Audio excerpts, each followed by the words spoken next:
क्या हुआ जब नासा के सॉफ्टवेयर में डाली गई श्री राम की कुंडली, जानकर हो जाएंगे हैरान।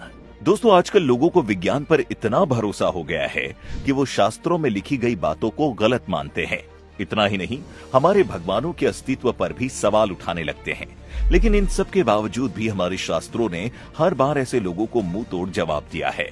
और अब तो विज्ञान ने भी हमारे भगवान के सामने घुटने टेक दिए हैं। दरअसल हाल ही में दुनिया की सबसे बड़ी अंतरिक्ष एजेंसी नासा ने प्रभु श्री राम की कुंडली को अपने प्लेनेटेरियम सॉफ्टवेयर में डाला था।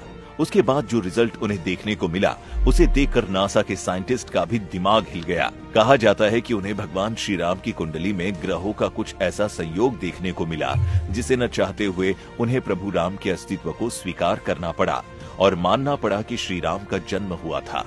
सॉफ्टवेयर से इस बात का खुलासा हो गया कि भगवान श्री राम का जन्म ईसा से भी 7000 साल पहले हुआ था, यानी जब पश्चिमी सभ्यता पैदा भी नहीं हुई थी। उससे कई साल पहले ही हमारे देश में तकनीकी और अन्य कलाओं का विकास हो चुका था। दरअसल खुद को सबसे बेहतरीन साबित करने की होड़ में पश्चिमी देश श्री राम को झुटलाया करते थे और इस षड्यंत्र में लगे रहते थे कि कैसे भारत के शास्त्र ग्रंथों और इतिहास को झूठा साबित किया जाए, जिससे दुनिया ये मानने पर मजबूर हो जाए कि सारी तकनीकों, कलाओं और सभ्यता के जन्मदाता पश्चिमी देश ही है। हालांकि वो अपनी इस साजिश में फेल हो गए, क्योंकि अब तो उनकी बनाई मशीनों ने सारी असलियत उनके सामने लाकर खड़ी कर दी है। आपको बता दें, पश्चिमी देशों ने हमारे ज्ञान को हमसे चुराकर उन्हें सिर्फ अपना नाम दिया है, क्योंकि जब पश्चिम में लोगों के दिमाग का विकास भी नहीं हो पाया था, तब हमारे देश के ऋषि मुनि मैथ्स और साइंस के बड़े बड़े सिद्धांत लिख चुके थे। भारत में सभ्यता हजारों साल पहले ही पूरी तरह से विकसित हो चुकी थी और अब तो ये बात दुनिया की सबसे बड़ी स्पेस एजेंसी ने भी मान ली है। इतना ही नहीं, कुछ समय पहले नासा ने इंसानों के हाथ से बने पुल की तस्वीर इंटरनेट पर शेयर की थी और उनका मानना है कि रामेश्वर से श्रीलंका के बीच बने पुल के अवशेष आज भी मौजूद हैं, जो कि कहा जाता है कि भगवान श्री राम ने उसे लंका से वापस आने के बाद तोड़ दिया था। वाल्मीकि रामायण में इस पुल के बारे में राम सेतु के रूप में बताया गया है। आज के समय की बात की जाए तो ये पुल भारत के दक्षिण पूर्वी तट के किनारे रामेश्वरम द्वीप तथा श्रीलंका के उत्तर पश्चिम तट पर मन्नार द्वीप के बीच चुना पत्थर से बनी एक श्रृंखला है।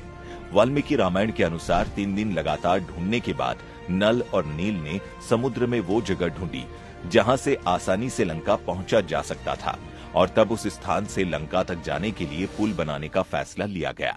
बता दें, उस स्थान का नाम धनुषकोडी है। कहते हैं इसका नाम धनुषकोडी इसलिए पड़ा क्योंकि नल नील ने जो पुल बनाया था उसका आकार धनुष की तरह था। शोधकर्ताओं के अनुसार इस पुल को बनाने में एक खास तरह के पत्थर का इस्तेमाल किया गया था, जिसे साइंस की भाषा में प्यूमाइस स्टोन कहा जाता है। ये पत्थर डूबता नहीं है।